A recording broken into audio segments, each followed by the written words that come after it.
Ah, oh, and new is here. Yes. Hello. Hi. I'm new. Oh, Joey. Nice to meet you, Joey. Yeah, I'm Dr. Joe. I'm a spiritual teacher. I found you online. I thought I would come in your Zoom. So I'm Oh, glad to great. be here. Well, welcome. Yes. Yes. Awesome. Blessings. Yeah. Oh, yeah. Well, if you have any questions, uh, save them for later. Sure. Absolutely. Yeah. Have you heard this idea, this non-duality idea? Of non-dual? Is that what you're Yeah. asking about? Yeah. Yeah. Yeah, no, I'm familiar with non-dual. Yeah. I've known about it for a while, I guess for years since I started being a spiritual guide and recording videos. I Great. got exposed to Adyashanti, the spiritual teacher Adyashanti. Yeah. Adishanti. Yeah. Yeah. So I've known about it, I guess, in the sense, and basically found it easy to fit in, I guess, with it, and kind of that it's not kind of, you know, as far as how I teach, I guess you could say, and guide people, it's the same thing in the sense of you're really just after reality, in the sense of there's one reality, and that words non-dual is pointing at that, that kind of transcending, it's kind of pointing at what to transcend, the words non-dual. So that's how I understand it. Yeah. Well, great. Well, sit back and Yeah. yeah, grab onto your ass and we'll Oh. It's not yours anyway. No. All right. Well, we'll start in a minute, eh? And I see Susanna. Yeah, there you go. Nice to see you, honey. Sean in NorCal. Robert Crossman, Alan Olson, Mr. Ben from Kansas, Kathleen, Stephen Mack on Having Never Left. Well, for tonight, then, uh, I'm just going to present the idea of non-duality from here, yeah, where I'm sitting. So, and the dilemma that we face, and there's a statement we've used for a long, long time. If you don't see what we're talking about, you're looking from it. Yes, it's just that simple. And this was something that came after actually I heard the message of non-duality. It was really the more important message, which is the warnings of what happens when the head hears about non-duality or anything else. Yeah.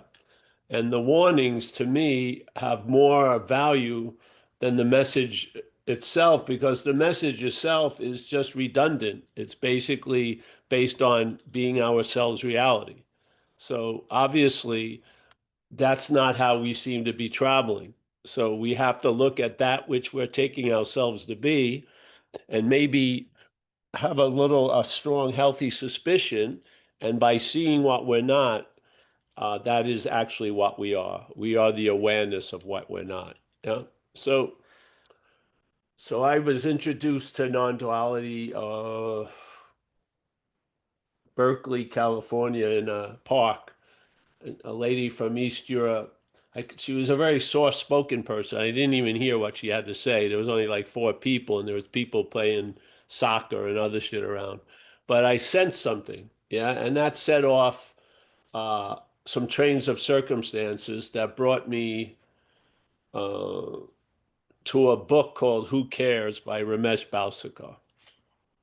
Now, uh, when I was reading that book, it was like every page it was like German Shepherd, this thing. It was just like it was dumbfounding the mental logic that had so much reliance on it. And I was so moved by that book, and I read about the guy, and he was 85, so I thought I should better if I'd like to see him before he passes away. So I went to India by myself, and went to Bombay and saw him. And from there, uh, what was applied really was a whole lot of convincing. Yeah. And then it gets to a point where uh, that stage of convincing is done and you're convinced. Yeah. Or the idea of surrendering leads to another condition, which is surrendered. Yeah. And that in surrendered, there's actually no surrendering because you're surrendered. So when I heard these messages, uh, it was such a novel idea, and it really dumbfounded the mental logic. And it started opening things up. And I saw there was a book by a guy named Trungpa Rinpoche, an old guy. He was an alcoholic, actually, and he was a Tibetan Lama or something. And he wrote a book called Cutting Through Spiritual Materialism. And in that book, I had read that book, not read it, I'd seen it. And I read only the first page, and that was it. Because he says, oh, before you launch, I'm paraphrasing it, before you launch onto this book, I just want to warn you. And he used the word ego, which I don't use. But that I'm going to warn you that the ego is going to take advantage of everything it gets introduced to. Yeah. So that became very strong in me, and I saw the quickness of the mental claiming. So if you look at what's happening, uh, there's what's the ignition of the whole event is conscious contact. Yeah. So there's consciousness gets in contact with what it's interfacing through seeing, hearing, feeling, tasting, touching, and then thinking. Yeah. And so that contact, the mental state, claims a little bit after the contact. So time really begins uh, by the movement of the mental state claiming the conscious contact. Yeah. And so seeing that, it seemed like it was the fastest process, this process of presenting, claiming the seeing to present it's an attribute of a seer, claiming the hearing as an attribute of a hearer, claiming doing as an attribute of a doer. Yeah. Very, very fast in time. I'm not talking about before time, that's the solution. But in time, we need a warning in a way because in time, this process is so fast. I humbly do not believe any process you could practice or apply can get before this process. So this process has you as a long-lasting, independent, separate entity, and the the body is really a is picturing all the claiming of the verbing of life. Yeah, the seeing, hearing, feeling, tasting, touching, doing, not doing, all this, and this mental claiming. Uh, Most I felt in looking at the spiritual paths I had been on before was captured by this dilemma. And Ramana Maharshi talks about it very clearly, I feel. And I'll get back to that in a second. But the dilemma was the mental process presents me as the doer of everything, let's say. And that mental process is before the other processes that we may try to apply to that mental process to get relief from. And therefore, the mental process, that first act of selfing, injects its idea into all the other processes. Yeah. So the only way you can look at self in a way is to try to get out of it. So self will be injected in all the other processes. Yeah. Which defeats the fucking purpose. So if you don't see the first process, you're looking from the first process And all those other processes you try to apply or do this or do that are really reinforcing the seeming mistake. They're not bringing a relief from it. Yes? Now, I feel this is the bondage of self. Uh, and a lot of people who go into addiction and stuff are just trying to find relief from the bondage of self. But unfortunately, they're trying to find relief from the bondage of self as a self. Yeah. So that process has been unnoticed. And now, when they're trying to get out of an objectified idea of self, or let's say call an ego, they're trying to get out of it as the the, the you know the false point. Yes. So they're trying to get out of self as self. So I saw whatever it was shown to me that it's almost pointless. Well, it is pointless unless there's a value in the failing. The failing has a great value, but you're never going to get out of what you're not in. Yeah. And you're never going to get into what you're not out of. Yeah. You're not out of reality. So trying to get into reality and everything that attempts to try to get into reality must not be us because as Ramana states it, being ourselves reality, the greatest mystery is reality wanting to attain reality. And in that example, reality, the first reality would be called James, and then there would be a conceptual idea of reality that James wants to find. But James is AKA reality. Not as James, not as James, but AKA reality, but not as James, or not as Paul, not as Stephen. Yeah, this is the warning of non duality.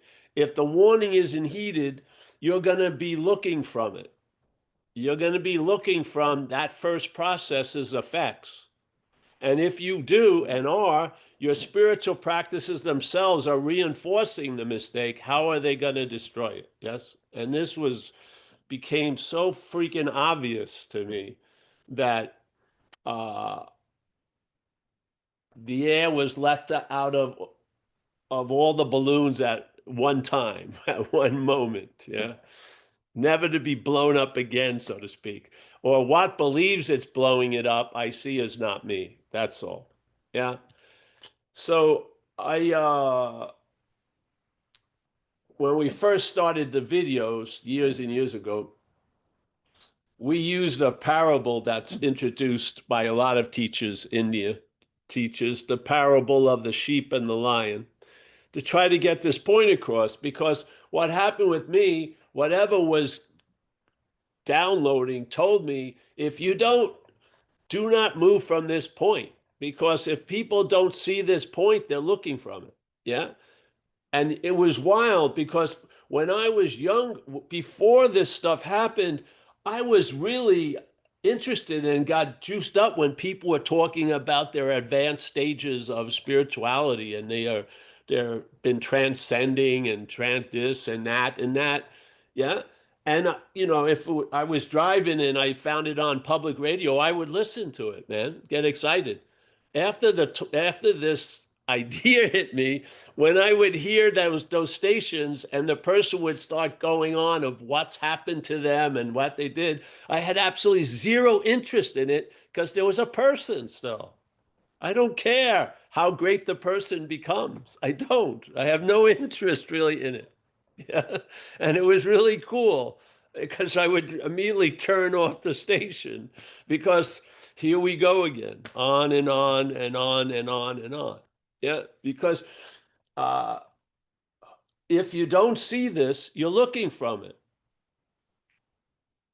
Your life starts from a manufactured point. Is it a true, real manufactured point? No. But that's where this dreaming and the story of the dreaming starts. It starts as you as already a long-lasting, independent, separate entity. Yeah. The selfing has implied that you're a self. Yeah. When you're listening to the selfing, you feel like it's a you that's listening to it. Yeah. This is manufactured. This isn't authentic or organic. It's made up by the mental state. So the mental state, I feel, in time is a quicker than any process that we can apply to it because we're applying it to the process infected by the process already. We're trying to get out of me. Yeah. So it was that futility and the amassing of so much failure was the great success. It's like a hallelujah.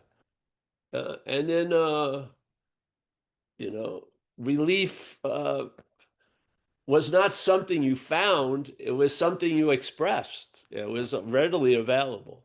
Yeah. But not for you. Yeah. How can something that's its nature is agitated really find relief? It really can't. Yeah. Because when it meets peace, it gets anxious about it. You just use the words in our world of spirituality, the words enlightenment and awakening. Most people would have been better off if they have never heard those words, truly. Yeah, because they look at it as a race and they're someone else they think they should have beat to the awakening is now awake.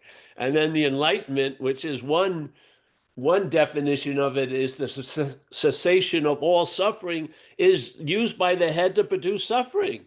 People in this marketplace are fucking flipped out that they're not enlightened.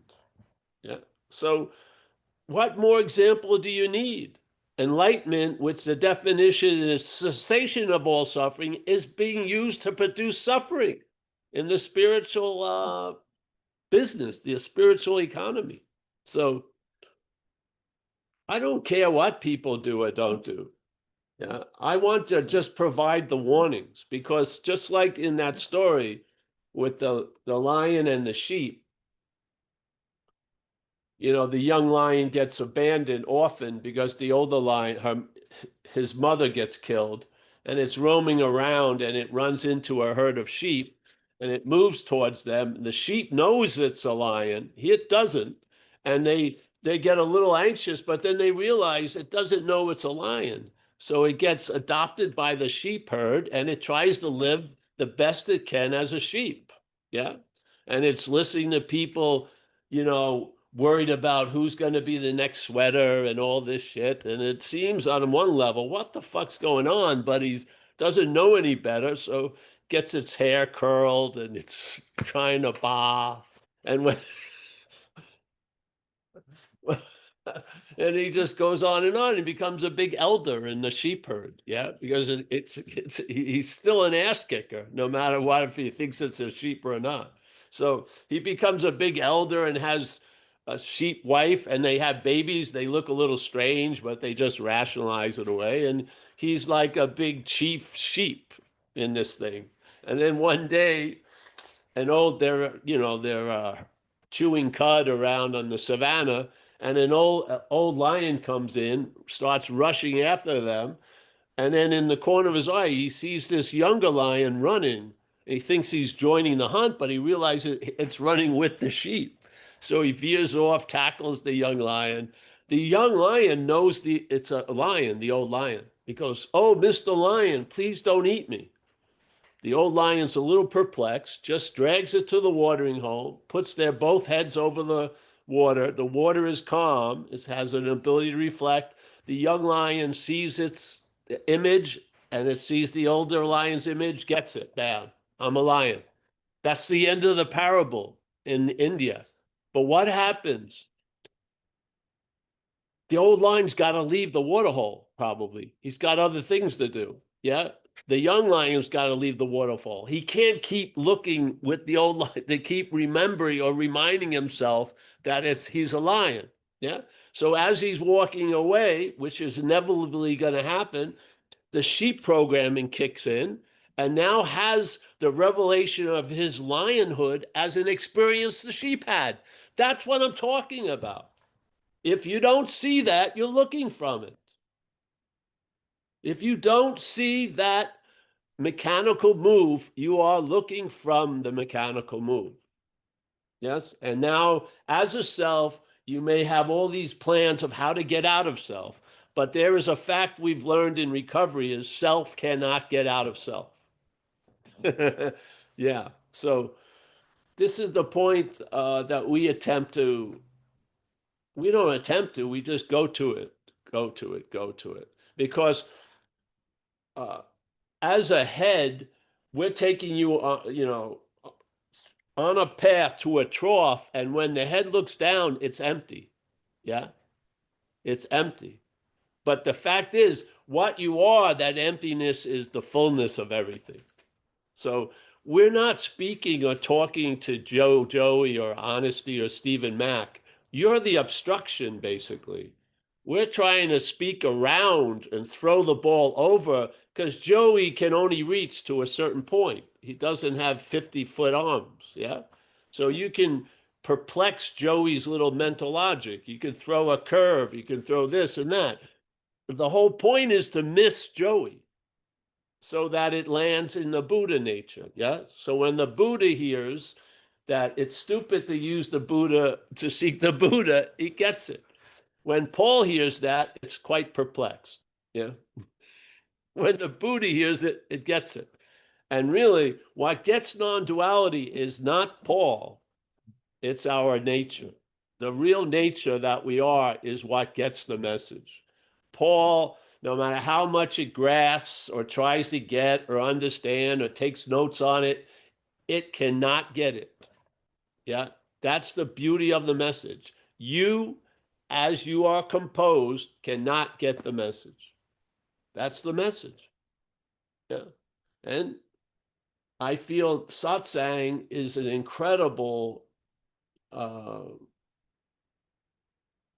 like the Course in Miracles would describe what I feel satsang is, which is you and I are the dreaming of this dreaming. Yeah. And we're going to dream ourselves out of it. And as we do, the dream will get happier. I believe satsang is a way of dreaming oneself out of the dreaming. Yes. You don't even have to wear clothing down below the belt. You can be on your couch. You can be horizontal, vertical, sitting, standing. Yeah. Concentrating, not concentrating. It doesn't matter. It's going to come through osmosis. Yeah. Yes. You just sit in this space, and I'm telling you, so much is revealed without any effort or thought on your part. It should convince a lot of a lot of things about you. Yeah. So that's it. I do not believe there's a process in time that can get you before the process. Yeah. So, and Ramana says it in a similar way. He said there'll be a day when you're going to laugh at all your thoughts and efforts. Yeah. And on that day, that which makes you laugh is also now. Yeah. So it's in your failing that is the success. Your inability to get it is the success. And if you are reality, and the greatest mystery is that you're living as if you're not, then what's living as if it's not isn't you. Yes. If the basis is from a great, great master, being ourselves reality, yeah, then anything about ourselves that is seeking it is in us, obviously. Because what is of us isn't going to look for what it is. It's just that it's that freaking simple. And if that which is not in a body is not trying to get out of a body, it's only the body identification that wants to get out of the body. Yeah. Spirit is very clear it's not in a body. Obviously, when it passes, when it leaves the body, does it stop for like 5 minutes? And should I take the body? Should I go? Nope. The body just drops wherever it was, kaput, and then living people deal with it. Yeah, the seeming person has split and left the body with absolutely no consideration, or oh, maybe I should. No, no, no, no. It's like spiritual basic economy. Beautifully. You just leave the bag and there you go. So this is the point that we rest in. Yeah. Over and over again. Yeah. And then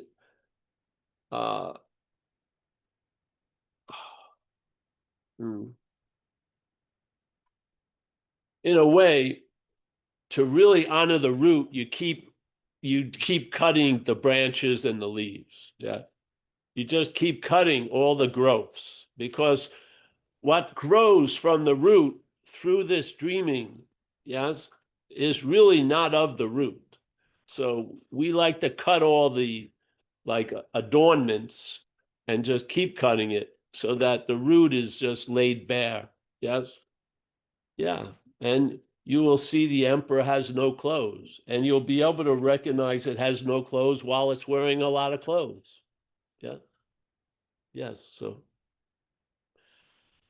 Uh, so obviously, if we're talking about the impossibility of escaping from that which was produced in time through time is not applicable to us because we are not of time. Yeah. This is the glory of awareness. The awareness isn't of time. So there is a before that we are, even though the head likes to concentrate on the after, there is a before. Yeah. And the after can't go to the before. The after gets negated, and then the before becomes obvious. So by seeing what you're not, you get an intimacy of what you are. You are the awareness of what you're not. Yeah. You're not going to be able to see it. You're never going to get it. You can't experience it because you are it. Yeah. But it can be intimated through the negation of what you're not. Yeah. And this is what non-duality is. Non-duality is negating the starting point of all duality is the dualism of us. Yes. There is not a planet called duality. It's a way of seeing. So we see in a dualistic manner because we're looking from a dualism, a subject objectness. Yeah.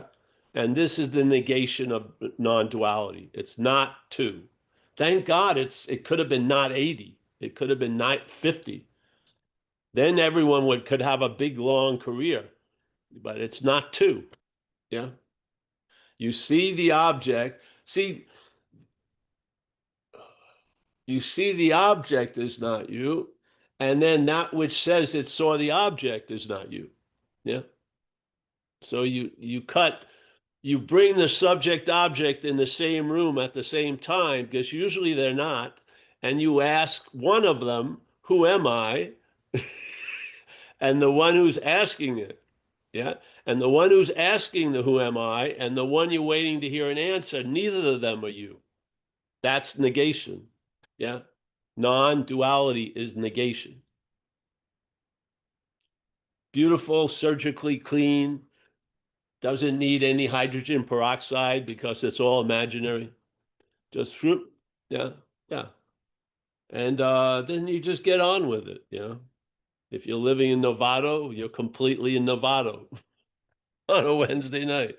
If you're living somewhere else, you're completely there. Yeah. These ideas of you're out of the moment or you can be out of the moment are all, I believe, baloney, really. Uh, yeah. I do not believe you've ever been out of any moment. I don't. I believe you are the moment, really. So, but we make a joke of it because it was funny for a period of time. Getting into the moment was a big book. People were buying a lot of books of how to get into the moment. And then, of course, they had to buy the next book, which is how to really get into the moment. And then the third one, how to the wet dream of all spiritual seekers, how being in the moment will stabilize. Spiritual seekers want stabilization. They want an experience to always be the same. And that's not on the menu. Experiences are not the same. So there we have it. Anyone else? Anyone have anything they want to say? Share? If not, I'm going to give Joey. I'm not paying, I'm not screwing around with you, Joey. You're here new, so it's Yeah, nice. absolutely, absolutely. Yeah, I'll share some. Great. I'm gonna, Yeah. Yeah, this is wonderful. Um, I guess yeah, what to say after that? Thank you for that, sir. well, then sit back for a second, Joey. I'm gonna read something else to you. Yeah? Okay. Yeah, no, I'll speak after you read. I'll comment. I promise. All right, Yeah. all right. This is our spiritual scriptures, Zen Bitzla. This is it, right? Here. People have heard this tons of times, and you know what? Repetition is incredibly handy in time. The head uses repetition to make up its imagined conditions. Yeah.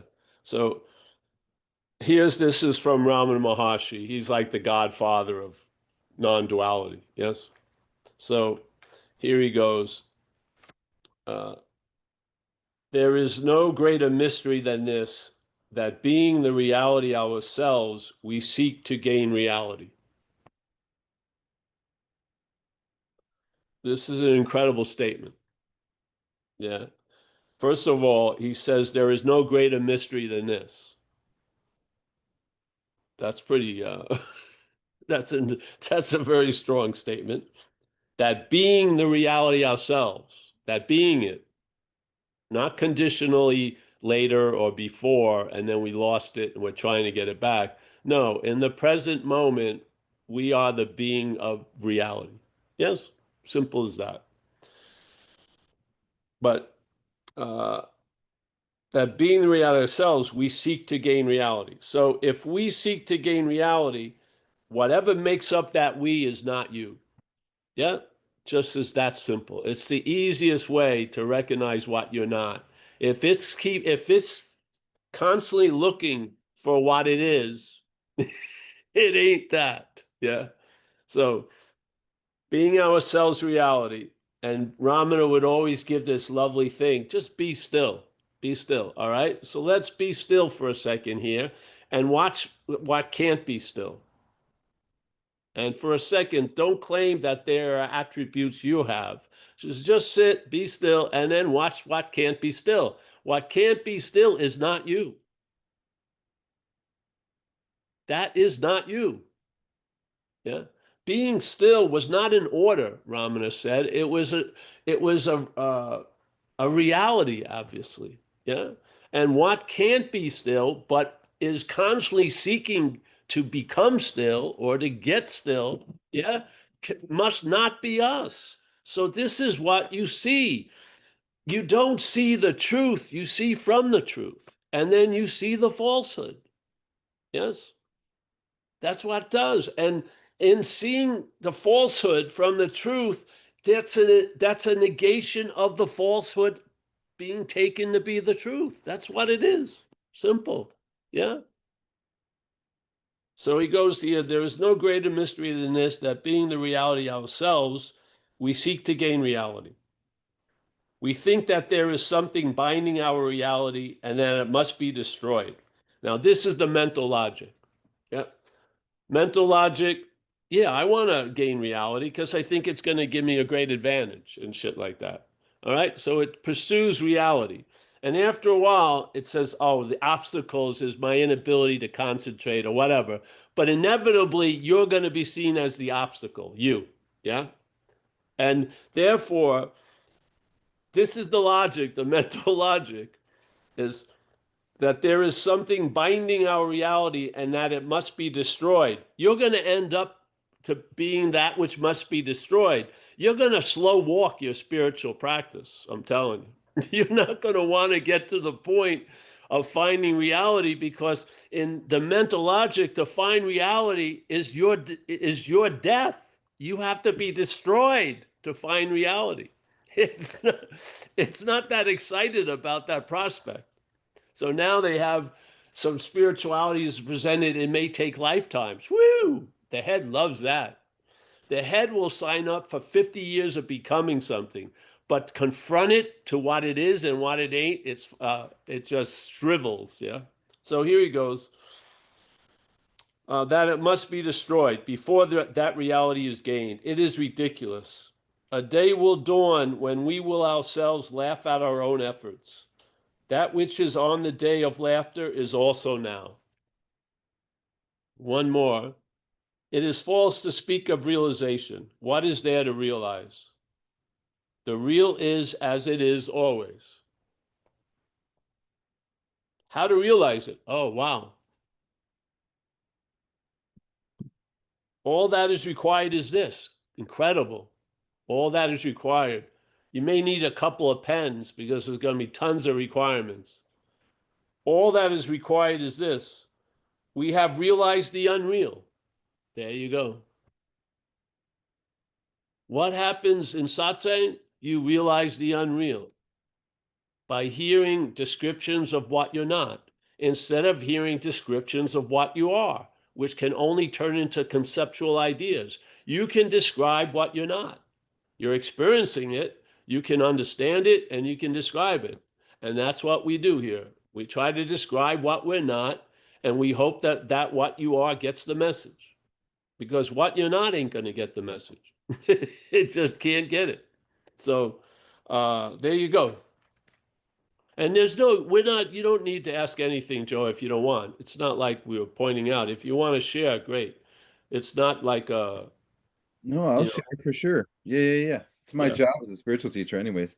Well, yeah, no, this is lovely. I'm also an author, so I have a deep kind of love for, books in general, and happen to have a book on poetry, uh, in that kind of way, I guess, a particular kind of feel, to certain genres, and I feel, with non-dual circles, I feel like poetry, I feel like the mystic Rumi, certain things like that have a certain kind of grab, on this group, of people.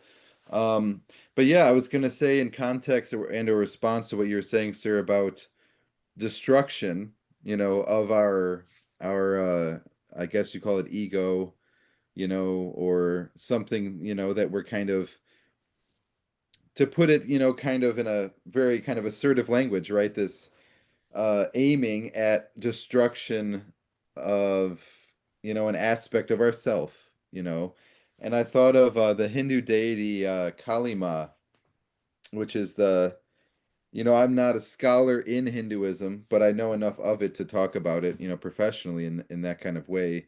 Not in super depth, obviously not like a, thesis level, but Kali Ma is the one who has these skulls, a female Hindu deity with the skulls around her neck, and this kind of, that deity is meant for that, destroying, but it's really kind of like a purification, in that kind of way, just like even if someone wants to destroy, their ego, and they, but it doesn't happen when they say, and earlier, sir, you talked about surrender, and that's obviously, a very, very serious process, surrender. Um, and yeah, I guess in that kind of way, if we think about non-dual, and we're talking about how what we're really after is the single reality, actuality in this kind of way, and that there's really one of us, as an individual, and coming to terms with that, and that in context of kind of all the kind of various things I just said, makes sense, as a kind of way to practice what you preach here and now, and to um yes, we accept that we can get to somewhere better and improve ourselves, but really it's so easy to just let yourself accept yourself, as an individual. And even though we're a separate self, and I know that we can go into that, of I'm here and we don't want to be a separate thing or anything, but we're here and we have to be, and have this experience. And, I guarantee, that the more that we accept ourselves, the better off that we'll be, whether we attain enlightenment in this lifetime or we don't, so yeah, there's something to say. So thanks. All right, Joey.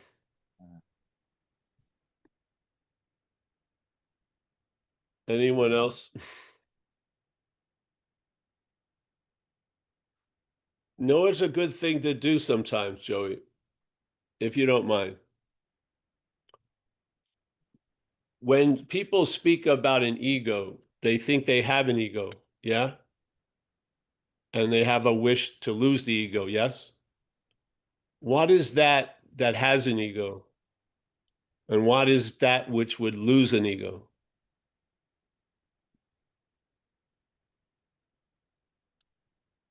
Well, let me say what we feel. We feel that's the sense of self. Yeah. That's why we don't use the term ego. I feel ego is an objectification that comes from the mistake of a sense of self. Yeah. So the sense of self to me isn't, see, the way our logic works, we believe if there's smoke, there's fire. Yes? This is how the head works. So we believe if there's a sense of individuality, there must be an individual. That's not true. A sense of individuality can be manufactured in a dreamscape. Yeah. But the logic is if there's smoke, there's fire. If there's a sense of individuality, there must be an individual that's putting out that sense. That's not true, humbly. Yeah. So I hump, and there's a beautiful statement by Ramana Maharshi about the idea of free will and predetermination. And before he got into that whole topic, he said, if there's a sense of individuality, there'll be a sense of free will. He did not say if there's an individual, it will have free will. If there's a sense of individuality, it comes along with a sense of free will. This is why if you go to there's no free will seminar for 7 days, and then the eighth day you go to Baskin Robbins, you're going to immediately feel like you have choice when you see the 28 flavors. To me, humbly, it's pointless to try to change the programming of the action figure. Yeah. And the action figure is the only, it's the touchstone to this idea of there's a self. But the sense of a self is really the ownership of the verbing of life. Yes. And that's done by it's a mechanical action done by the mental state. There's no one there that's doing it. Yeah. So this is how we see it. And this is how it was revealed. And to the best of our abilities for the last 25 years or so, we've been staying on point. Yes. And tonight is no different than the other days. So Absolutely. Yeah. we have an idea. I don't have,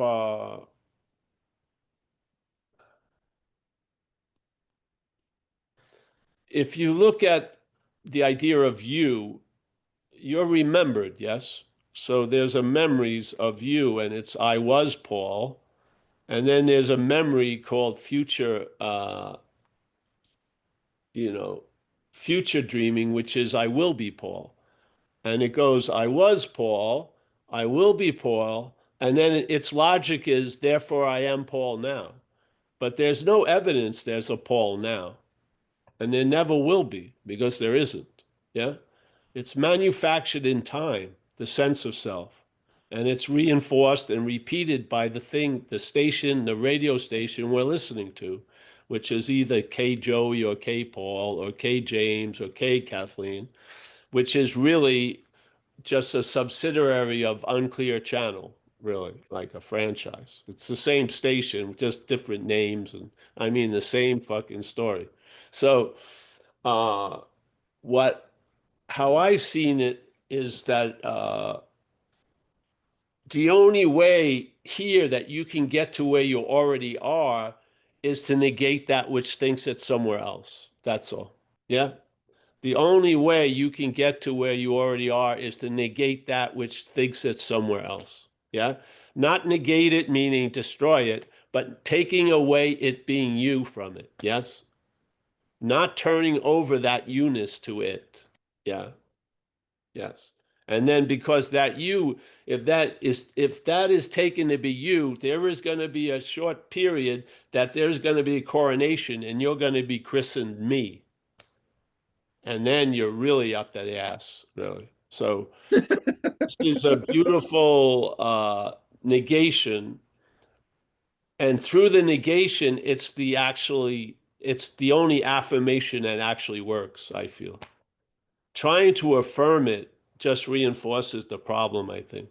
When you keep affirming, I am everything, I'm all this, I'm all that, it just doesn't work in my humble book. But by negating uh, that being you, uh, that is the greatest affirmation here. The greatest affirmation of what you are here is a negation of what you're not. That is the greatest affirmation, I feel. So this is what we're up to 5 days a week. And there you go. Yeah. So anyone else?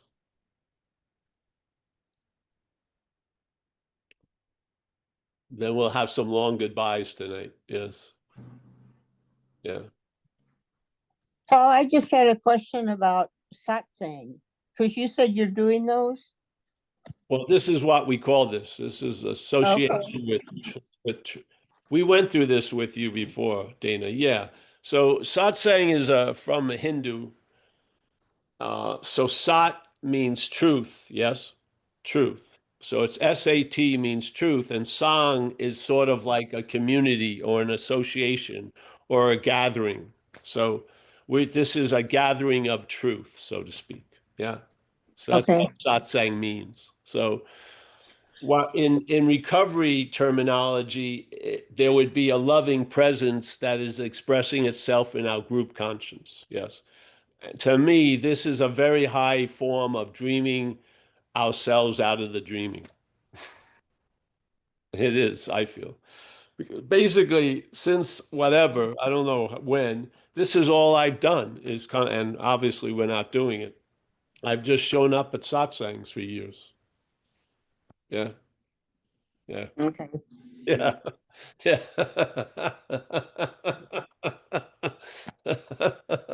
It's truly the easiest sort of way of the no way. It really is. You're not asked for anything. You don't even have to fully dress. You don't have no shoes, nothing. Yeah, it's just we get together and I know this, I've done these things. I haven't. I have appeared to be at these events live and Zoom, and I'll tell you, the essence of it always feels exactly the same. It's incredible. Yeah. I can't tell the difference of all the individual Zooms because the feeling that I have is exactly the same. It just blows my mind. It's the most reliable feeling in this world is satsang to me. Yeah. It has such an incredible ring and in time, time has a lot of beauty in it because what would happen if every flower was bloomed already?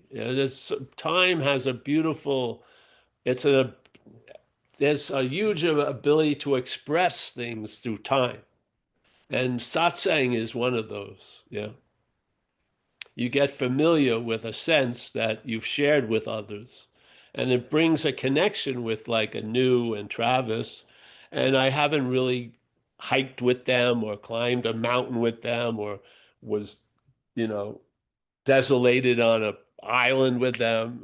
But I have a feeling of something that is, I think, healthy for the action figure. Yeah, the community or whatever. So, yeah, probably not realizing you're not an action figure is probably the best maintenance program for the action figure. I seriously believe so. So many people get ill by trying to be healthy. They really do. Health becomes an illness. It's insane.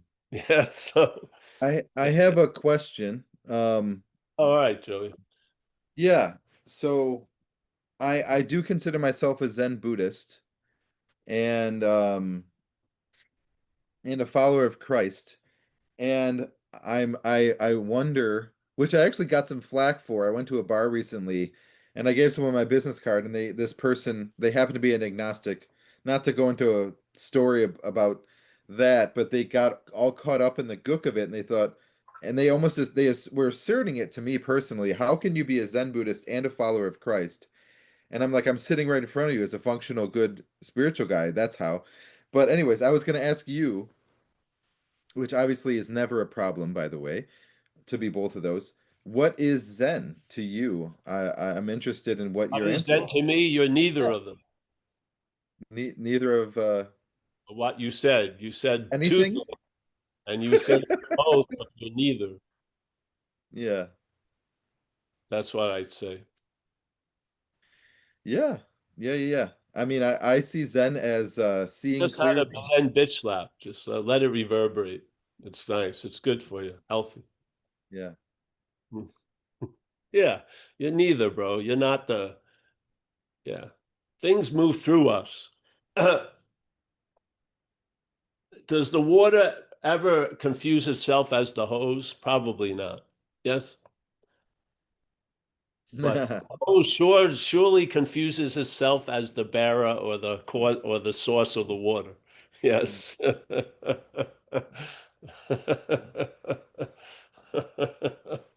Yeah. Yes. Neither is really non-duality. Yes. So you bring up one and then maybe the other, and then instead of that making two, it's neither. So that's the non-two. Yes. Yeah. Yeah. Non-duality is not a I- philosophy, it's a movement, it's an activity. Yeah. It's an activity. It's almost like wearing a pair of glasses when you are reacting to duality. Yeah. The way you see things. You have these pair of glasses, and now you act to duality from another point, which is duality is not two. That's the essence or the movement of non-duality as a teaching. It's a verb. It's not a philosophy or a stagnant thing. It's an activity. The activity of negating the duality is non-duality. Yeah. Yeah. Now, is there anyone doing that? No, there isn't. There is just the negating of the duality. That's non-duality. That's it. That is the verbing of non-duality to me, humbly, whatever. Not to me, but wherever I am. Yes? Not to get into the pronouns and shit.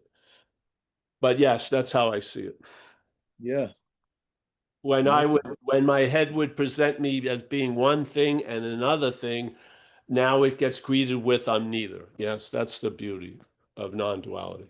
Yeah. But most other messages do not give that. Yes, they usually emphasize one and maybe underemphasize the other, or try to find how they can mix or hybrid it or whatever. Yes, it seems to, let's make one out of two, so to speak. No, non-duality never breaks that gaze of negation. Never. It just negates what is trying to be put to make a one with these two parts. It says not two. Yes. And therefore there isn't a one. And Mhm. if the one is made up of two and there's not two, there ain't no one. This is the negation of this singularity. Yes. So, and it brings a great relief because the one is a heavy, it's like having the only way you can solve the math problems of life is you have the primary number is one. Well, in non-duality, the primary number is zero. That's it. And then you see things quite differently. You really will. Yes. I recommend it highly. All right, so let's go on. If anyone, Let Sean. Let Sean say what he needs to say, come please. on, Sean. Thank you. Thank you, Kathleen. Thanks, Paul. Paul, can you talk a little bit about what's perceiving can't be perceived? Yes. All right. Well, you don't have to start perceiving. You're in perceiving now. Yes. Right. Yeah. It's not like I only perceive from like 4:15 to 5 every day. It's perceiving. As long as you're here, there's perceiving in various ways, not just with the eyes, but perceiving. You can hear. Yeah. So whatever can be perceived. So you as the body is something that can be perceived, yeah? Right. If you're looking at it, you're doing it, everyone on the Zoom is seeing a body, so we are perceiving right at this moment a body, yes? Yeah. So that would fall under the category of the perceived, yes? Yep. So whatever can be perceived, which is these bodies, cannot be that which is perceiving. Yeah. Right. So the body is not what is perceiving. The body is in the category of the perceived. Yes. Yeah. Yeah. Yes. And now you go in the head, and the head has the opposite logic. The head's logic is what can be perceived is what's perceiving. Yes. That's bogus in our humble view. Yeah. So that idea, whatever can be perceived is what's perceiving, is negated by the message of non-duality. And the message of non-duality in this example was presented by a great Zen master, Hoang Po, which is whatever can be perceived cannot be that which is perceiving. So he negated that premise that the perceived is what's perceiving. He negated it with one fell swoop, which is a characteristic of a Zen message. Yes. Yeah, the head still stays on, but it's been cut off. Yes, it doesn't roll away, but you've been dislodged. Yes, yeah. So the head has the thing being the one that's existing instead of seeing, let's say, there's an existence that moves through the thing. Yeah, it's sort of like the flute thinking it plays the music. It doesn't. Yeah. Music is played through the flute. The flute isn't playing the music. The telescope is not seeing the stars. The telescope is facilitating you to see the stars. Yeah. Because you are what is perceiving. And so looking through a telescope, you can perceive that which was super distant to seem to be close up. Yeah. But the body that's looking through the telescope is not that which is perceiving. Yeah, yeah, Yeah. yes. That's what Thank that's how I uh, interpreted the statement. Yeah, I think it's one of the more beautiful. If you're anyone, Joey, with the Zen, I'd recommend Huang Po, Huangpo. He's humbly feel he's truly a master. So yeah, so whatever can be perceived cannot be perceived, and then you bring that up to the head, and you see the head spool is totally wound the opposite way. It is, and it just keeps playing that you're the doer of a lot of shit you have nothing to do with. You have never been the seer of everything that's been seen through you. There is no seer, there's only seeing. The head claims the seeing to imply a seer, and then it presupposes the seer before the seeing, and now you feel like you're the seer. Yes. It's produced, it's manufactured. You can see it because you're before it. Yeah. What you look So what it kind of goes, sorry, so it kind of goes through a filter, the yes. mind. Oh, of course. It has a self-centered filter. It's self-explanatory, self-centered. The system is centered on this idea of self. Yeah. Why would you want to waste time trying to convince it otherwise? It's a program. It's not AI. It's not growing into a fucking awareness. It has its ceilings. Yeah. Yeah. It's not gonna get it. We have we have lived the same statement in a different uh, circumstance, which is in recovery. Self can't get out of self. Self does not get that. It doesn't. Self is not managerial quality. Self does not get that. The head believes if it only manages better, things will work out, and it believes that to the end time. It doesn't get it. It does not get it.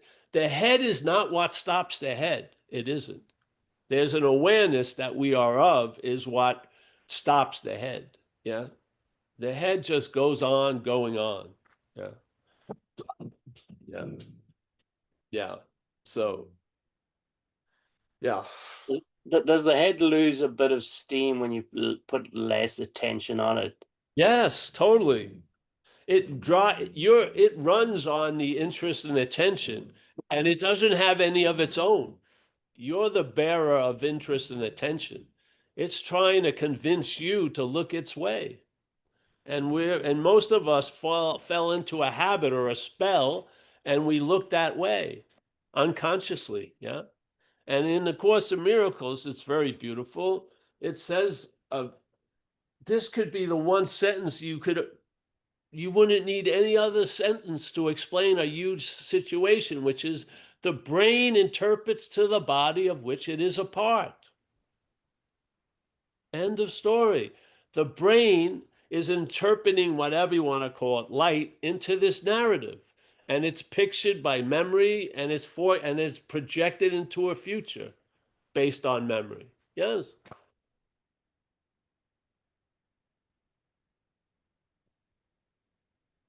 So the Thanks. brain interprets to the body of which it is a part. So, yes, just like if you're in the body identification, it seems like impossible to escape the body. Yeah. But if you see that you're not a body, there's no need to escape the body. Yes. But when you believe you're a body, it usually leads to a desire to not be a body for a while because it seems like it sucks a lot to be a body. So now it's chanting, I'm not a body, I'm not a body. The only thing that will chant it's not a body is a body identification. It's everything else knows it's not a body. Yeah. But the brain interprets to the body of which it is a part. If you believe in the science of this place, it seems like almost all the information is gathered and goes through the brain, and the brain defines it and frames it as a body. There you go. Now you try to become a spiritual body. It Is there a trap? mimics Is there? a spirit, and it makes it a condition that it can have as a body. Don't you feel a little suspicious when spirituality is combined with a path? What takes a path?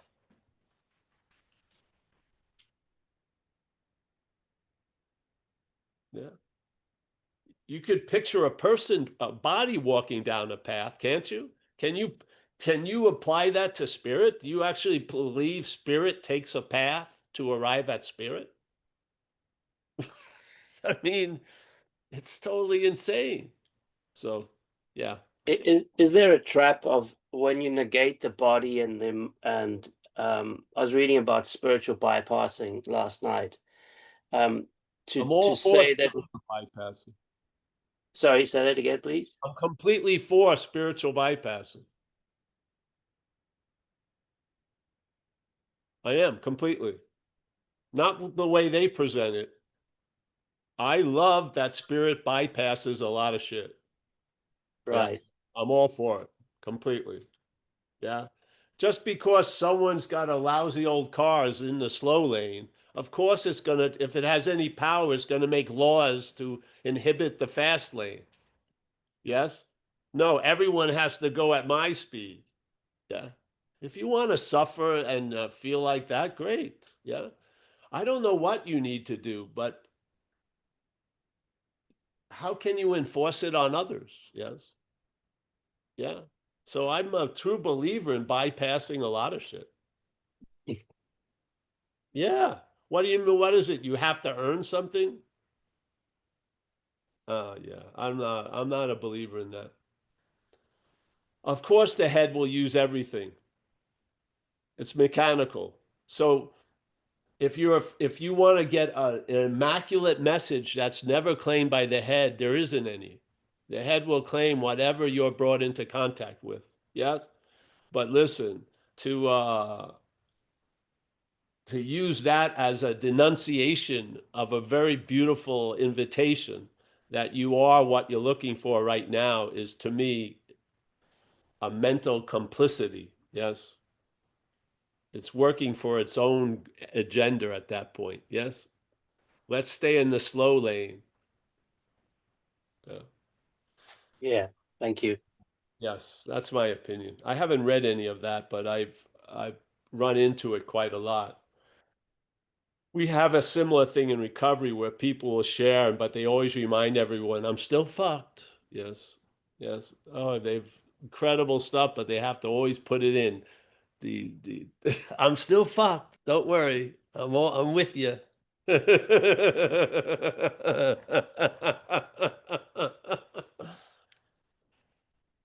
Can there be a relief without any thought or effort? Is there a possibility of relief that you actually have nothing to do with? The you that is mechanically driven? Is the need for liberation produced by a body identification? Because really, the freedom is from the need to be liberated. Yeah. When you see what you're not, you'll be freed from the liberation it can only see as necessary. You'll be free from that need to liberate. Yeah. You'll be freed from a lot of the needs of the body identification or the singularity. You'll be freed from a lot of it. Yeah, like that. Yeah. So the relief is from the need to get relief. Yeah. It's why do we want to live as a problem and then let it make up its own answers? It's fucking insane. Yeah. Yeah. So if some people that have, like I said, if there's a person involved in all the accomplishments, I'm not that excited about hearing about it. Yes, I've had enough of people, of person. Yeah, yeah, I have. I mean, I went through extreme ends to have a lot of experiences. Yeah, I think that doing that failed, and by the failure of it, it became very valuable. Yeah, and may have been in only one or two categories, but I can apply it to any category. And yeah, I know where it ends and it keeps going. I don't have any interest in it. Yeah, yeah. Oh, it's anyone else? Yes, David, down under. Oh, David down under. Come on, Dave. G'day, Paul. G'day, everyone. I haven't got a question, Paul. I was just wondering if you got the time, not wanting to get going, if you could just do the brownie camera story again. I haven't heard that one for a Oh, I'm while. like a performing animal tonight. All right, yes. I like the Yes. brownie. Here's another. These things were came to for the the joy of communicating, trying to get things across. Yeah. So there's this one when I was in Asia, you could buy these cardboard boxes that were a camera. Yeah. They had one thing of film and it was a plastic lens, and the camera had really very little importance, the box of it. You would bring it to the pharmacy and then they would develop the pictures and you'd never see the cardboard camera again. Yes. And you'd get the pictures back. But seeing through a plastic lens it was like looking at life through a Coke bottle. You would just point and hope. You couldn't really get a good shot of it because it was a lousy camera. Yeah. Exhibited by getting thrown out after they took the film out of it. So here's this brownie. And then let's say there's this huge, incredibly high-end camera with a mobile tripod, 360-degree panoramic view, super HD. And it's walking around and it comes across one of these cameras, these cardboard cameras, and it decides to look through it. And as it's looking through it, it seemingly forgets that it's the large camera and it takes itself to be the brownie camera. Yes? It has not become the brownie camera. It hasn't been swallowed up by the brownie camera. If it was able to be looked at, you would see the large camera and you would see it was closely looking next to the brownie. But now in this dreaming, the emphasis has completely shifted to the brownie.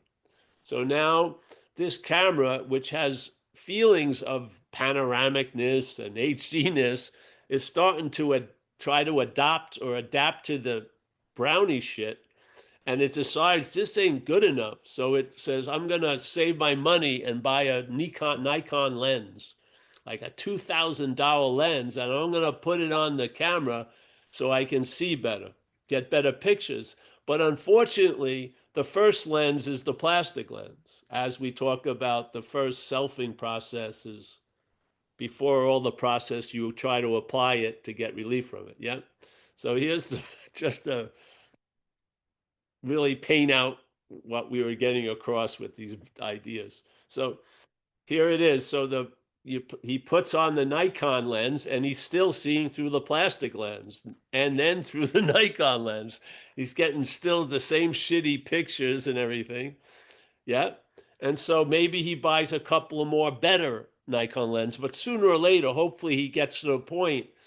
It ain't the lens. Yeah. I can't get, yeah, it's the camera itself, the browniness of it, the cardboardness of it. So super frustrated, and then somebody walks in and sees the situation and says something, and the head wants to suck it to the cardboard camera, but the big camera hears it, and the message is, "Hey, what are you doing looking into that cardboard camera?" And then the large camera gets immediately, "What?" And it just moves back from it. And now it sees the brownie and it sees the plastic lens. It's not looking from it anymore. It's seeing it from not the plastic lens and the brownie or the cardboard. It's seeing it from the larger camera. Yes? That's the message. There was no operation to separate the two. The large camera had not lost any of its quality. It was just forgotten by looking through the smaller camera. Yes? Of course, taking the smaller camera to be it tried to get it better, and it spent a lot of money on Nikon lenses that didn't change anything. Yeah. And then it finally heard the message, not as the cardboard camera. It heard the message about the cardboard camera as the larger camera, and got it. Yes. And then just moved away. And when it moved away, it now saw where it used to look from. Yeah. It saw the cardboard camera and it had been looking from it. And it had that vague sense of it had been looking from it. It was never seeing the cardboard camera. It was looking from it. Now it sees the cardboard camera. The thing with this is it continues. You continue to see the cardboard camera. Yeah. And when there's a movement to seemingly engage or be that, it's greeted with, I'm not that. Yes, it's just that freaking simple. It's the activity of non-duality. Yeah. So now you're clear. Is there an appearance of the cardboard camera? Yes. Is there a voice box talking as if it's you? Yes. Is it you? No. Yeah. And you rest assured in the fact that you're not that camera. And there you go. Yeah. Yes, that's it, David. Eh? And now I even described the point of one of the points we were trying to get across. So it's just a way of recognizing that if you're looking through something, you may not know that because you're looking through it. Yeah. It's as if your head was surrounded by saran wrap, like 8 layers. You would be seeing through the saran wrap. You wouldn't know the saran wrap may be there because it's so tightly on you. But your seeing would be going through the saran wrap. And it would be affected by going through the saran wrap, knowing it or not. Yes? What would happen if something would move you back and let the saran wrap be wrapped around your idea of Paul, but move back from that idea? You would see Paul with this wrap of saran wrap. You would see it, yeah? And you would see it because you were not looking from it. And therefore, rest my case on it. I do not believe there's any point to move if you don't see this, to move away from it. I don't. And it hasn't been disputed in 30 years, whenever, however it's been. Yeah. I just don't see it. I don't see how it will work. So it's great news. Yeah. Can I ask something about this story? It sounds like this is kind of like because we mentioned earlier this kind of zooming out kind of perspective in the sense of perceiving, seeing yourself or your experience, right? And from a place of pure awareness. It sounds like this story is kind of like for that purpose, it seems like. But And there's no purpose, Joey. And there's no, I don't, well, you're here and you're listening, so I'm going to tell you, yeah, I don't believe there's pure awareness. There's just awareness. I don't know any person that would be able to separate unpure awareness from pure awareness. I just don't. Yeah. And there is no purpose to the awareness. It's just seeing. Yeah. right. If it was meant to help me, then it wouldn't have looked at my worst day. It wouldn't have been aware to that my worst day, but I did not miss one instant of my worst day, nor did it glamorize my best day. Yeah, with parades and shit. It's just doing what it does, which is its awareness. Yeah. Now let that awareness be what gets presented to what you're not. So now it becomes aware of itself by seeing what it's not. I don't see how you can pull it off here. If you're trying to arrive at awareness as a goal, you're using awareness to get there. It just doesn't. Well, There's no way I in guess hell you can paint legs on this snake. You can't. It's impossible. I understand that in the sense of that letting go of your control, if it's a like a regressive, I'm trying to control this process, of the liberation, right? But I also have to say, it is a very valid thing, in the sense of putting your best foot forward, in meditation and practice, in that way along the path. Yeah, may Yeah. in how you see it, probably yes. I don't see it that way. So this is where it's sort of like a lady I knew really liked her, and I hadn't seen her in a long time, and she became a psychologist, psychiatrist, or something. Yeah, And yeah. she was speaking at a seminar in the city, and she asked me to have coffee with her. So I drove and picked her up, and we hadn't seen each other. And then she got into a discussion with me. And her base of discussion was this is a real place and we are real people and we're going through that. And the basis of how I see it is not that. So I just said, let's just go have coffee. There's no meeting here. You have a basis, an underlying idea that I don't share. So of course, it's going to go that way. Yeah. And so let's basically, yeah, I see it in, yeah. That's all. That's all. Yeah. Yeah. Yeah. Yeah. And it doesn't mean anything. There's no right or wrong in it. But one thing, uh, we've stayed as an independent bakery for years and years and years. Yeah. And we just sell cod. Yeah, that's it. COD. You can use it for whatever you want. You can fillet it or sushi it, but that's all. We got one fish, and what we're pointing out is something I humbly believe. If you don't see it, you're looking from it.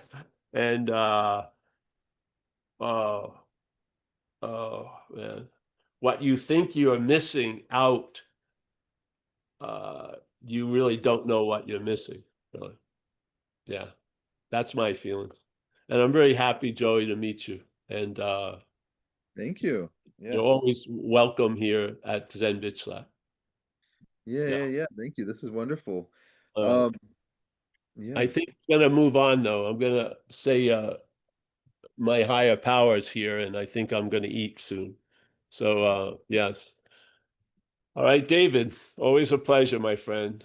Down under, yes. Ben, Kansas. We will not forget thee, Ben. You're one of our solitary missionaries in Kansas. Yes. We'll be sending supplies soon. Don't give up hope. Kathleen, fantastic. Hey, we may do a thing, a couple of things in Venice. I'll let you guys know. Not Venice, Italy, Venice, California. And also Joshua Tree in January. I think we may have to make a bigger affair of it. Yeah. But we'll talk, Kathleen, everyone. Anu, nice to see you, Anu, as always. Nice to meet you, Joey. James Olson, as always. The Olson brothers. Sean and NorCal. Hope the surf has been good. Yes. Somebody saw me, and somebody had told her that I retired from boogie boarding, and I said, no, I was retired. It was a call from a higher up. Yeah, so Stephen Mack, nice to see you. On having never left, Stephen. Yes, yes. Diona Fuson. It's much easier to get back to where you never left. It's much easier. Yeah. Diona Fuson, pleasure. Mia, as always. Take care of that little dog. I'm afraid Lola will probably eat it, so keep it over there. Alan Olson. He appeared again. James and Alan. Wow, nice to see you. Travis, my man in Santa Rosa. It was a nice show you went to Saturday. Yeah. Yeah, good. Yeah, it was good. Annette, she's inside. That's a good sign. And not in her car. That's a very good sign. And seems to be sheltered. That's a good sign. Yeah. Fantastic. Toronto, Rick Rowe. Yeah. Honesty, Dana. Always a pleasure, Dana. You're a lifetime member, honey, of Zen Bitch Slap. Remember that. Yeah. Yes. Brian. Nice to see you, Brian. Eric in SoCal, he's recovered from his kidney situation. Yeah, now I can see you in Joshua Tree. Hopefully, that'll be great. Oh, yeah. We'll make it a whole deal, hopefully. Yeah. Susanna W. Get back here, Susanna. Yeah, there you are. Nice to see you. Oh, there's Floyd, he's, what do you call he's our correspondent in Arunchala. He's our in Tiruvannamalai. Get Floyd in Tiruvannamalai. How's it going over there? Report in to our masses here. All's well, Floyd? Well, I'm in Goa right Oh, you're in Goa. Oh, yeah. All right. It's then back to Arunachal. Nice water, eh? Yeah. Goa, yeah. Always a pleasure, Floyd. Don't forget forget me, but don't forget Zen Bitsa. Yeah. You're a lifetime member. Okay, I think that's it for tonight. Hey, what a pleasure, We need more guests to come in. Yeah. Occasionally. Yeah. Yeah. All right. Thank you, guys. Thank you, Joey. Thank you. Thank you, Paul. Thank you. Yeah. Good night. Thanks, We'll Ken, get it Paul. off at 10:30 Pacific. Blessings, everyone. For the recovery.